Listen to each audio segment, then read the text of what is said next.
Good morning. This is Ron. It is Tuesday, June the 26th. Welcome to Storytime.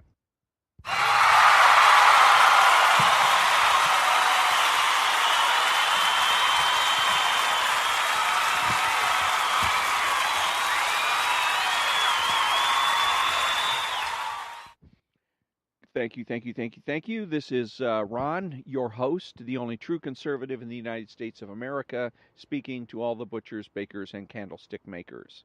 So I heard it again yesterday, and it continues to surprise me. Somebody said, "Oh, we're on the brink of civil war."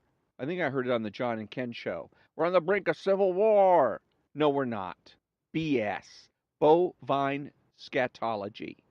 Um, that's always said from people that were on the brink of civil war, revolution, or whatever, from people that are wrapped up in what's going on in Washington, D.C., what they read in the newspapers, what they see on TV news. Okay, because if they're concentrating on what's going on in real life, anybody and everybody knows that there is no revolution that's about to happen. There's no civil war that's about to happen. It's just not there. It takes a lot more than what's going on with Sarah Huckabee Sanders and some of the administration, the people in the administration who are apparently getting heckled when they go out. And in the case of Sarah Sanders, not allowed to use a restaurant or was kicked out of a restaurant. It takes a lot more than that to come up with a civil war.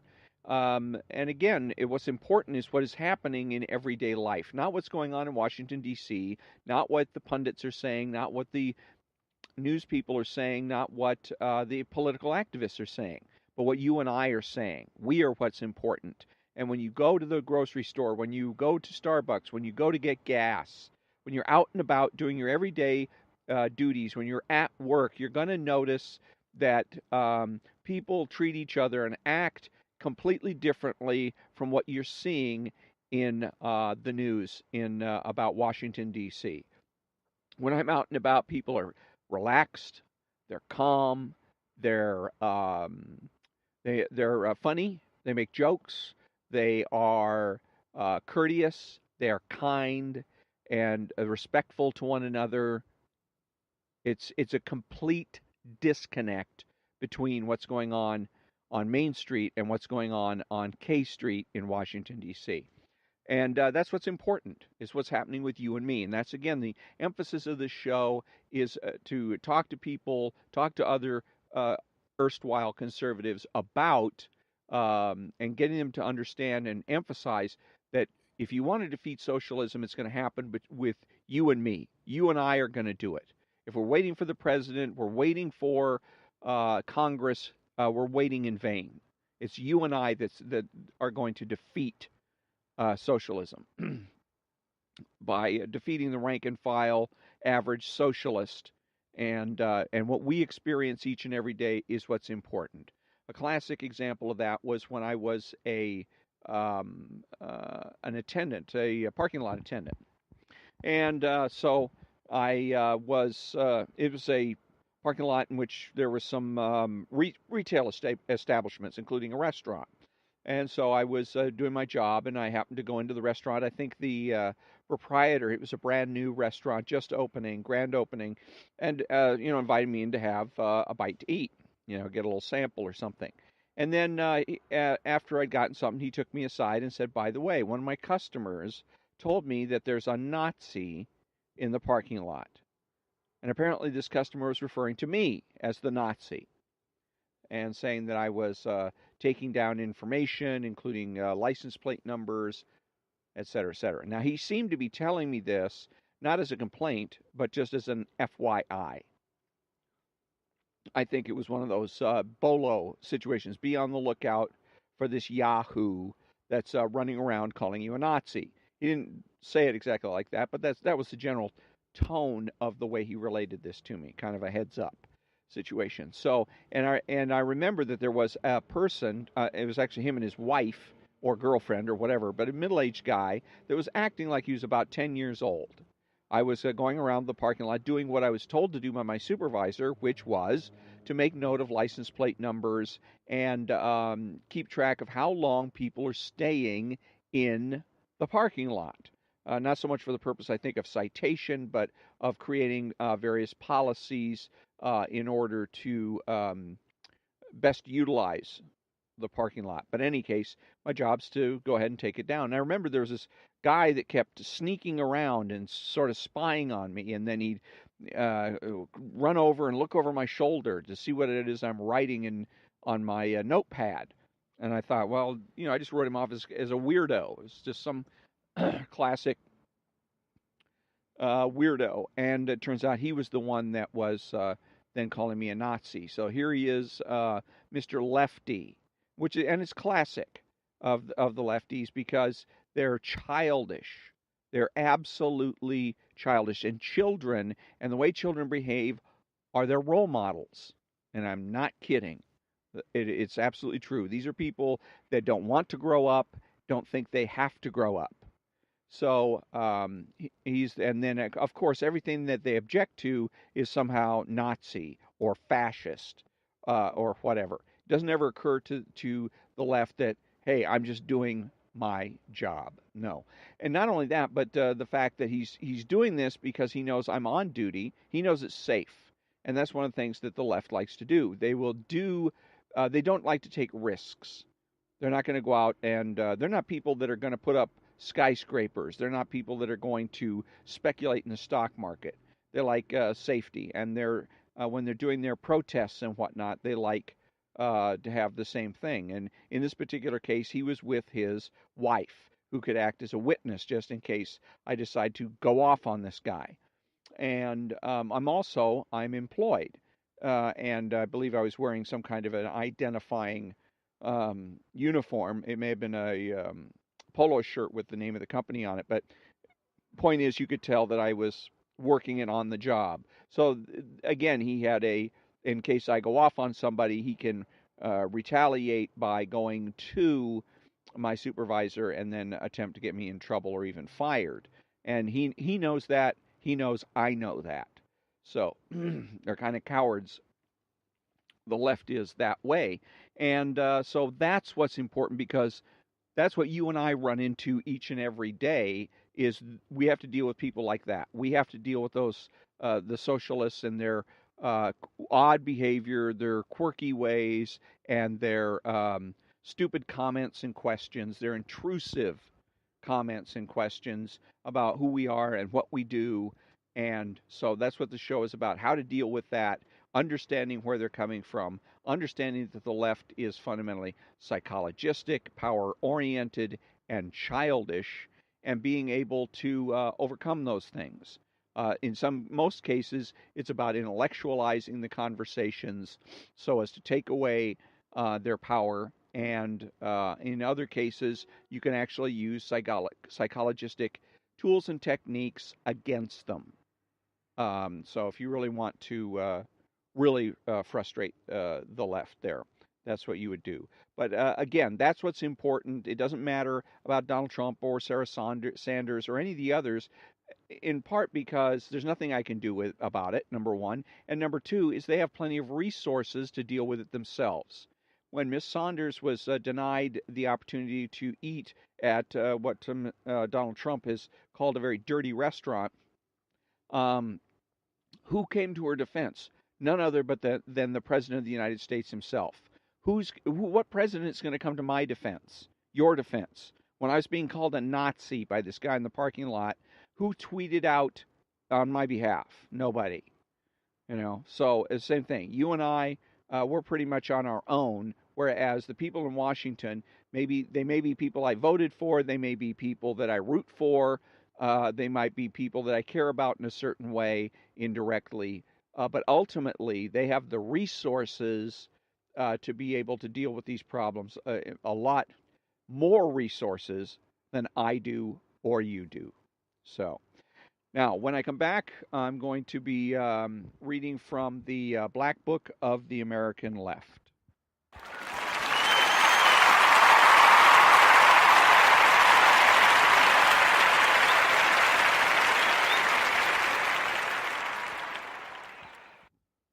Thank you, thank you, thank you. And again, it's going to be the Black Book of the American Left by David Horowitz. And I'm reading from this book because I want the audience to know the difference between somebody who really knows what they're talking about when it comes to analyzing the left and people that pretend to know what they're talking about when they're dealing with the left, people like Sean Hannity and Rush Limbaugh. So David Horowitz was a guy that refers to himself as a red diaper baby. He grew up in a communist household and spent his whole life up to a certain point. I think it was 1960s or maybe the early 70s as a communist. He was a guy on the left. He was involved in protests and all of that good stuff. He changed his mind. There's several things that he didn't like about what was going on with the left, and so he moved from being a lefty to being a conservative. And so this book is one of the many books is about his experiences and about what makes the left in this country tick. So, anyways, I've been reading from the introduction, and so I've got part 3 and part 4. I'm going to read from the introduction, and then I'm going to go ahead and start in on part 1, chapter 1 of the book itself. The essays in this section, quote, slander as a political discourse, unquote, address several attempts to distort the facts of my life in order to discredit my ideas and neutralize my criticisms of the left and its deeds. It includes an exchange provided by Sidney Blumenthal's libel suit against Matt Drudge, which throws light on the techniques leftists employ to defame and then quarantine critics and reflects the particularly low state of political discourse at the time. I knew John Judas, the author of one of those attacks, when he was an editor of Socialist Revolution. Later, he became an editor of The New Republic and was able to write a fairly objective biography of William F. Buckley. The fact that he would advocate a boycott of the magazine Peter and I published is just one indication of the determination of progressives to create a wall of silence around our work and prevent us from reaching the next generation with what we had learned. Part 4. This volume concludes with the texts of 2 talks I gave on autobiographical themes. The first was given over the fierce objections of my left-wing classmates to my 50th class reunion at Columbia College. In it, I attempted to weigh the changes that had taken place over the course of a half a century since we had graduated and explain the conservative viewpoint to an audience that remained steeped in the presumptions of a progressive culture. The second is a speech I gave at the annual dinner of the Zionist Organization of America, which provided me an opportunity to reflect on my identity as a Jew, my attitudes towards Israel and America, and to the war against them. All right, now, part 1, Reflections from My Life. Number 1, chapter 1, Left Illusions. For most of my adult and professional life, I regarded myself as a man of the left. The identification was stronger than just politics. Ever since marching in my first May Day parade down New York's 8th Avenue 30 years ago, I had looked on myself as a soldier in an international class struggle that would one day liberate all humanity from poverty, oppression, racism, and war. It was a romantic conception, to be sure, but then revolution as conceived in the Marxist and socialist canons is a romantic conception. It promises the fulfillment of hopes that are as old as mankind. It posits a break with the whole burdened progress of human history, freedom from the chains that have bound master and slave, lord and peasant, capitalist and proletariat from time immemorial. Not long after the end of the Vietnam War, I found myself unable to maintain any longer the necessary belief in the Marxist promise. Along with many other veterans of the 1960s struggles, I ceased to be politically active. It was a characteristic and somewhat unique feature of our radical generation, as distinct from previous ones, that we did not then join the conservative forces of the status quo. Instead, politics itself became suspect. We turned inward, not, I would say, out of narcissism, but out of a recognition in some ways threatening to our radical ideas that failure, like success, is never a matter merely of the objective circumstances, but has a root in the acting self. Few of us, I think, felt at ease with the political limbo in which we had found ourselves. It was as though the radicalism we shared was in some deep, perhaps unanalyzable sense, a matter of character rather than of commitment. It was as though giving up the vision of fundamental change meant giving up the better part of oneself. So we continued to feel a connection to the left that was something more than sentimental, while our sense of loss led to conflicts whose appearance was sometimes less than fraternal. Such feelings, I believe, were an unspoken but significant element in the controversy over Joan Baez's open letter to the Vietnamese and in the Ronald Radosh Saul Stern article on the Rosenbergs in the New Republic. Antonio Gramsci once described the revolutionary temperament as a pessimism of the intellect and an optimism of the will. For the veterans of my radical generation, the balance was tipped when we sustained what seemed like irreparable damage to our sense of historical possibility.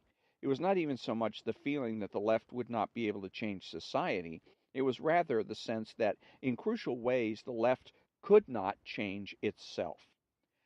Above all, the left seems trapped in its romantic vision. In spite of the defeats to its radical expectations, it is unable to summon the dispassion to look at itself critically. Despite the disasters of 20th century revolutions, the viability of the revolutionary goals remains largely unexamined and unquestioned. Even worse, radical commitments to justice and other social values continue to be dominated by a moral and political double standard. The left's indignation seems exclusively reserved for outrages that confirm the Marxist diagnosis of capitalist society. Thus, there is protest against murder and repression in Nicaragua, but not Cambodia, not Uganda, not Cambodia, in Chile, but not Tibet, South Africa, but not Uganda, Israel, but not Libya or Iraq. Political support is mustered for oppressed minorities in Western countries, but not in Russia or the People's Republic of China. While a third world country that declares itself Marxist puts itself, by the very act, beyond reproach in the same vein, almost any liberation movement is embraced as just that, though it may be as unmistakably atavistic and clerically fascist on first sight as the Ayatollah Khomeini's in Iran. This moral and political myopia is compounded by the left's inability to accept responsibility for its own acts and commitments. Unpalatable results, like the outcome of the revolution in Russia, are regarded as irrelevant and dismissed, as though the left in America and elsewhere played no role in them, and as though they have had no impact on the world the left set out to change. Or they are analyzed as anomalies and dismissed as though they were in fact a standard of achieved revolution by which the left could have confidence in its program and its understanding of the historical process. Recently, the shock of events in Indochina, mass murder committed by Cambodia's communists, the invasion and unacknowledged occupation of Cambodia by Vietnam, the invasion of Vietnam by China, has produced new and promising responses among radicals still committed to the socialist cause. Paul Sweezy, the Dean of America's Independent Marxists, wrote in Monthly Review this June of a deep crisis in Marxian theory, because not one of the existing socialist societies behaves the way Marx and most Marxists, until quite recently, thought they would. Classes haven't been eliminated, nor, he observes, is there any visible intention to eliminate them.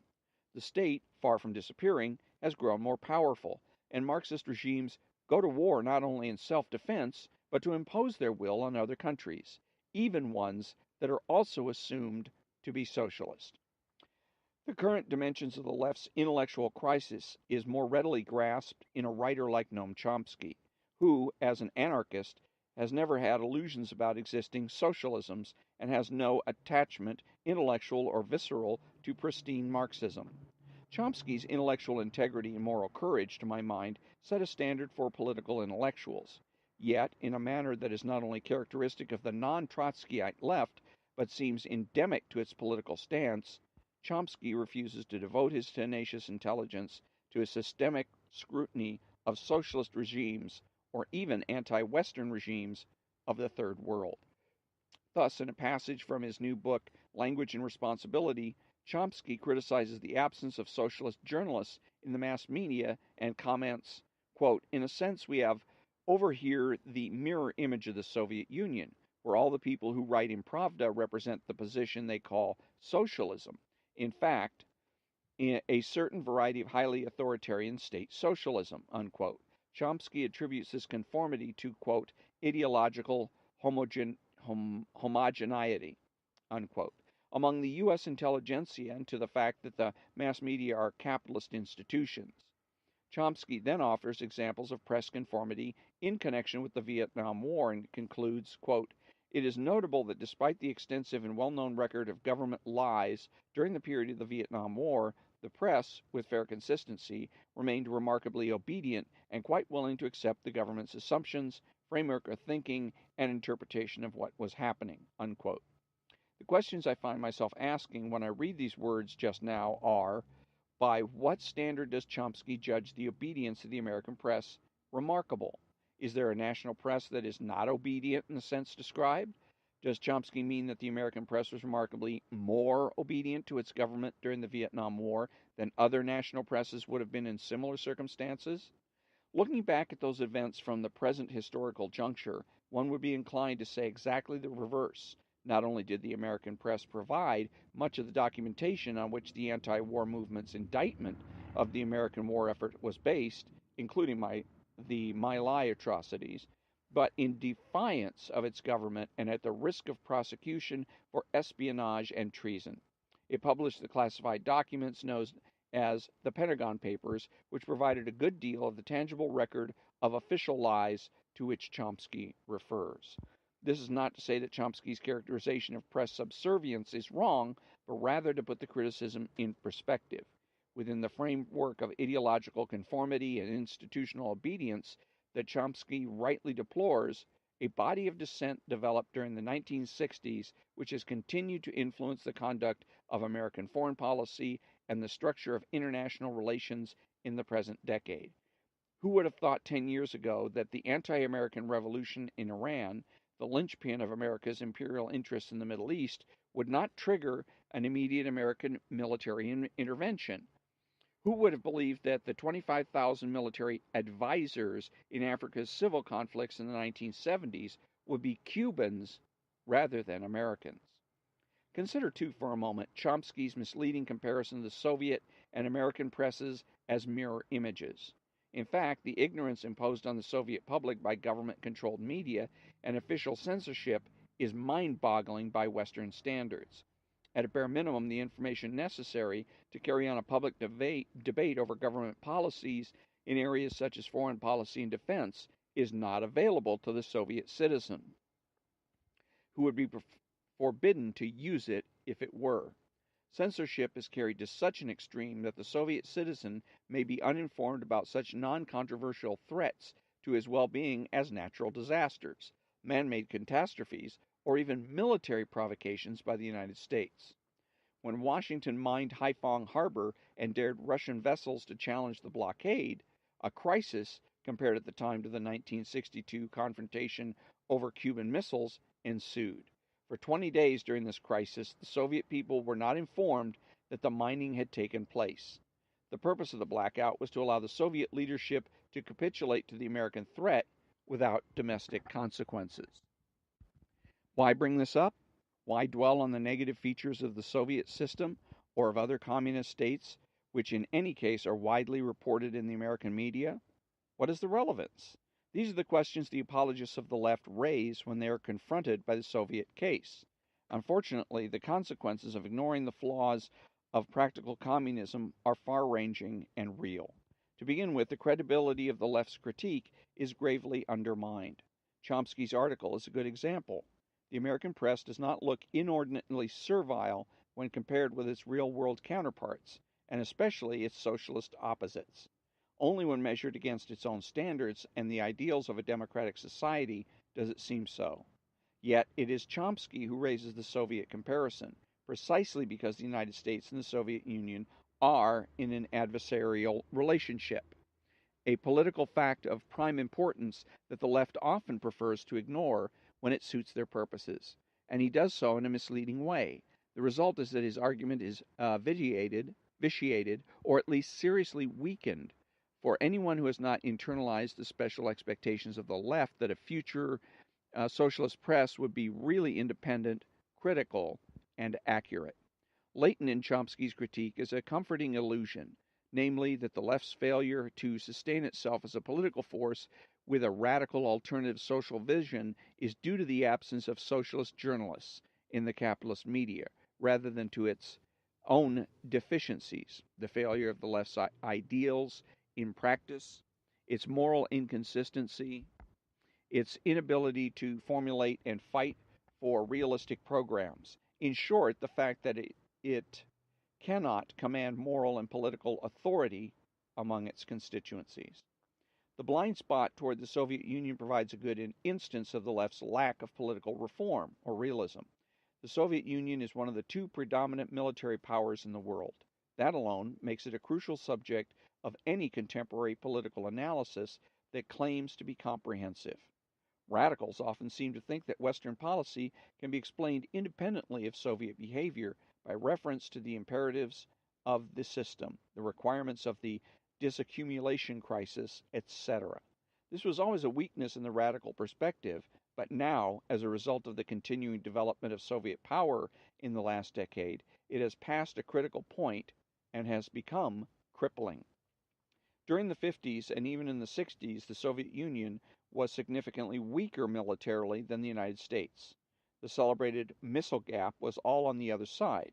Hence, whatever Soviet intentions, Washington's influence on the dynamics of the arms race and the Cold War was preponderant. This is no longer the case. The Soviet Union has now achieved nuclear parity with the United States for the first time since the onset of the atomic era.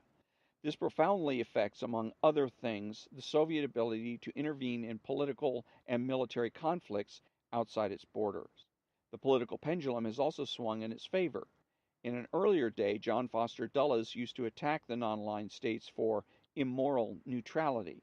At the recent conference of non-aligned countries in Havana, the policy of Washington's representatives was to keep the participants neutral, i.e., not aligned with the Soviet bloc. These changes and the trend they represent make a realistic analysis of Soviet policies crucial for any political movement. Yet, in a special issue of The Nation concerned with the problem of military interventions, June 9, only 1 of 10 articles was even partially devoted to the Soviet Union. That article, by Michael Clare, employed a comparative analysis of U.S. and Soviet military forces to discount the impression that the Soviet Union is now, or intends to, become an interventionist power. Clare achieved this feat in 2 ways: by defining interventionist forces in such a restrictive manner as to exclude the Soviet invasion of Czechoslovakia and the occupation forces it maintains there, and by describing Soviet intervention in the Middle East, Africa, and Asia as aid to beleaguered allies. In short, by taking a page from the apologists for American intervention.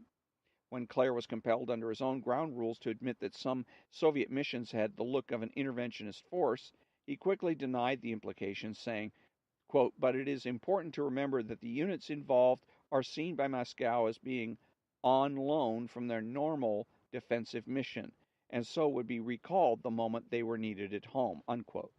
So presumably the U.S. advisors that began America's involvement in Vietnam if they had been needed at home. Failure to appreciate the world role of a major power, the depressing history of leftist apologias for that power aside, would be serious enough. But the Soviet Union, despite all the qualifying circumstances of its origins and development, is the country in which the revolutionary socialist solution, state ownership of the means of production, has been tested and found wanting. For this reason, for more than the others, it requires radical attention. The point was forcefully made a few years ago by the Polish philosopher Leszek Kolakowski. Quote, "While the problems of the real and the only existing communism, which leftist ideologies put aside so easily, all right, this was done in exceptional circumstances, we won't imitate those patterns, we will do it better, etc., are crucial for socialist thought because the experiences of the new alternative society have shown very convincingly that the only universal medicine these people have for social evils, state ownership of the means of production, is not only perfectly compatible with all disasters of the capitalist world, with exploitation, imperialism, pollution, misery, economic waste, national hatred, and national oppression, but that it adds to them a series of disasters of its own: inefficiency, lack of economic incentives, and above all, the unrestricted role of the omnipotent bureaucracy, a concentration of power never known before in human history. Unquote. Can the left take a really hard look at itself, the consequences of its failures, the credibility of its critiques, the viability of its goals? Can it begin to shed the arrogant cloak of self righteousness that elevates it above its own history and makes it impervious to the lessons of experience? In a previous essay, Kolakowski wrote that the left was defined by its negation of existing social reality. But not only this, quote, it is also defined by the direction of this negation, by the nature of its utopia, unquote. Today, the left's utopia itself is in question. That is the real meaning of the crisis of Marxism. Paradoxically, the way for the left to begin to regain its utopia, to fashion a new, more adequate vision of radical commitment and radical change, is to take a firmer grip on the ground under its feet. And that is the conclusion of finishes chapter 1 of the Black Book, volume 1 of the Black Book of the American Left. And when we come back to this next time, it will be chapter 2, Why I Am No Longer a Leftist. And so when we come back, I am going to be reading a little bit from Tammy Bruce.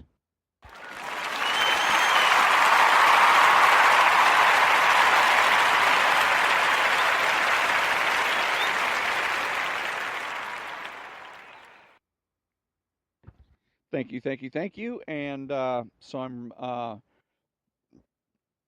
picking up through from where I left off on Tammy Bruce's book called The Death of Right and Wrong. And I've already read the introduction where she basically describes herself and how she became a feminist. And that that she became a lesbian basically when she was 17 years old and had an affair with Bill Bixby's ex-wife, and how that has shaped her outlook on life psychologically, socially, and politically. And now it's chapter 1, Through the Looking Glass. Freedom cannot exist, quote, freedom cannot exist without discipline, self-discipline, and rights cannot exist without duties. Those who do not observe their duties do not deserve their rights, unquote. Oriana Fallaci. On May 30th, 1997, late in the afternoon, Jonathan Levin, a beloved English teacher at a Bronx high school, answered a phone call from Corey Arthur, a former student whose mentor he had been. Arthur pled with him, "I need to see you. It's important." As court records and testimony show, Levin responded to Arthur's pleas by inviting him to come to his apartment. When Levin opened his door, however, he found not only Arthur, but also another young man, Montoon Hart. John Levin's tortured and partially decomposed body was found 3 days later. According to Hart's 11-page confession, he and Arthur misled Levin in order to gain access to his apartment. They then tortured him to make him tell the PIN for his ATM card. According to Hart, Levin asked in the final moments of his life, "Why are you doing this to me?" The young men stabbed him in the chest and in the back of the neck. Then they pulled his head back and cut his throat 3 times before shooting him in the back of the head with a .22 caliber pistol. They then went to an ATM near his home and withdrew $800. John Levin was the son of Gerald Levin, then the chief executive officer of media conglomerate Time Warner. John had made a decision not to follow his father into corporate America. Instead, he had dedicated his life to helping the disadvantaged and had become a teacher in an inner-city school where most of the kids were poor and black. His payback was brutal. The evidence was overwhelming against the 2 defendants. Corey Arthur's voice begging to see Levin was on the answering machine. His fingerprints were found on the duct tape used to bind Levin to a chair, which Arthur admitted doing, and his girlfriend testified that he had confessed the killing to her. Even Arthur's lawyers admitted their client was present for the robbery, though he always denied pulling the trigger. He insisted it was the older Hart, who had no history with the victim, who had committed the murder. Hart, in his own confession, gave details of the crime that someone who had been present would know, that only someone who had been present would know. A witness identified Hart as the person who was making a withdrawal from the ATM at the relevant time. It looked like an open shut case of first degree murder. For many years, the homicide law in New York State had classified as first degree murder only the killing of police officers and prison guards. However, in 1995, the law was amended to include killing in the course of committing and in furtherance of a robbery, and also killing where the defendant acted in an especially cruel and wanton manner pursuant to a course of conduct intended to inflict and inflicting torture upon the victim prior to the victim's death. First degree murder is a capital crime, punishable by death or by imprisonment with no possibility of parole. Corey Arthur's jury acquitted him of first degree murder. Instead, he was convicted of second degree murder and sentenced to 25 years in jail with eligibility for parole. The verdict for Montoon Hart is even more shocking and dangerous. In the face of overwhelming evidence, Hart was found not guilty and freed. What got Hart off? The jury said it was the fact that he looked wasted in a picture they saw of him after a 6-hour interrogation by the police. In a Herculean intellectual epiphany, they determined he must have been drunk or high when he confessed, and therefore, voila, his confession didn't count. Welcome to a culture where right and wrong have taken such a beating they're no longer recognizable. If you think this debasement of our culture can never really affect you, think again.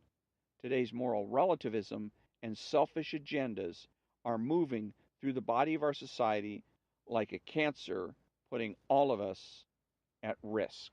So what I want to comment on this about is what's obvious that's actually going on here that Tammy Bruce doesn't really see is the work of skepticism. The work of skepticism. And that's why a lot of the philosophical theories that you hear about, determinism, skepticism, etc., seem like they are just abstract and that they are for intellectuals, for mental masturbation. Let's put it that way. And it's not correct. They have consequences in real situations, everyday life. And skepticism is one of those where the real consequences come home to roost in the courtroom, in trials. Skepticism is the contradiction that nothing can be known with certainty. So, if you put that in a courtroom setting, you're a prosecutor trying to convict people of a particular crime, in this case, murder, and you have a jury filled, in this case must have been filled with skeptics, this is the result that you get. Because the jury simply has to say, well, how do we know? See? And keep asking, how do we know? How do we know that this happened? How do we know the confession was valid?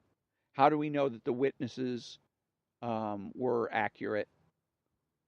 How do we know that the witnesses weren't biased? How do we know? How do we know? How do we know? And that's the way they talk themselves into saying, well, we don't.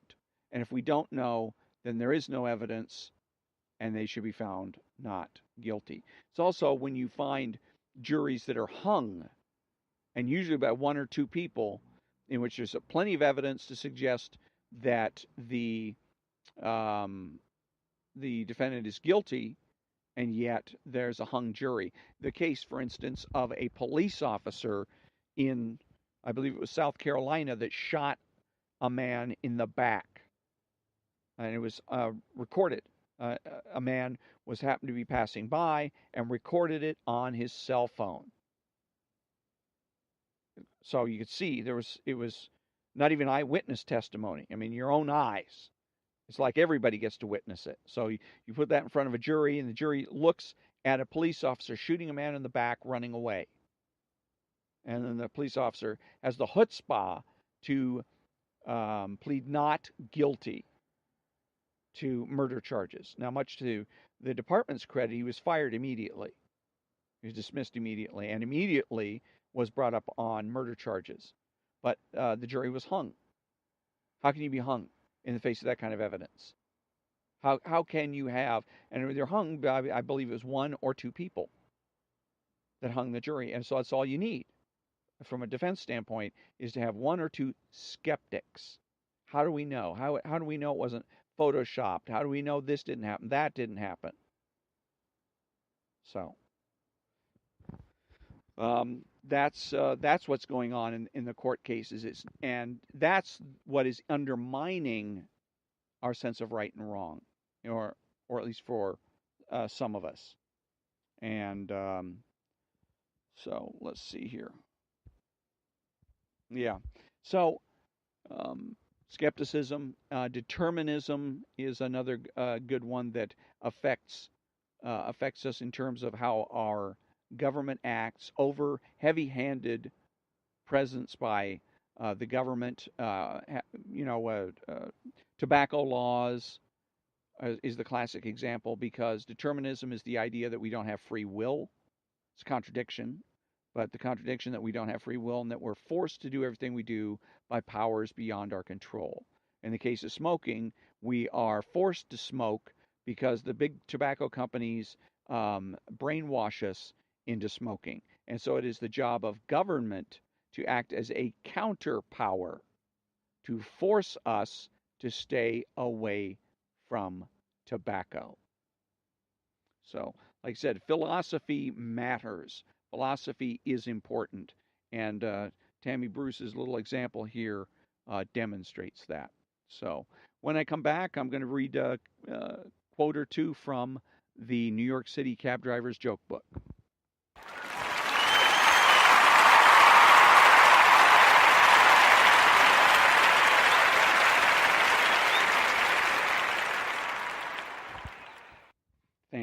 Thank you very much. And I'm going to be reading from the New York City Cab Driver's Joke Book by Jim Peach, who is an actual New York City cabbie. Let's see. Cab driver sees a woman. Oh no, I've already read that one. Let's see. Oh yeah, I did that. Here we go. A man goes to his golf club, and hearing that his regular caddy will not be in that day, hires another caddy. The day goes along pretty well, and the new caddy seems quite knowledgeable. Upon arriving at a fairway that has always been particularly tricky for the golfer, the man turns to the boy and asks, "Which club do you think I should use for this shot?" The caddy says, "Sir, I know this course very well. The best club for this fairway is a 5-iron." The golfer gets out his 5-iron, lines up the shot, and hits the ball. He smacks it really hard, and it veers way off to the right, where his wife happens to be standing. It hits her in the head, and she's killed instantly. The wife is buried a few days later, and after the funeral, months and months go by before the man can even think about golf again. But after a year, he thinks to himself, "I really loved the game.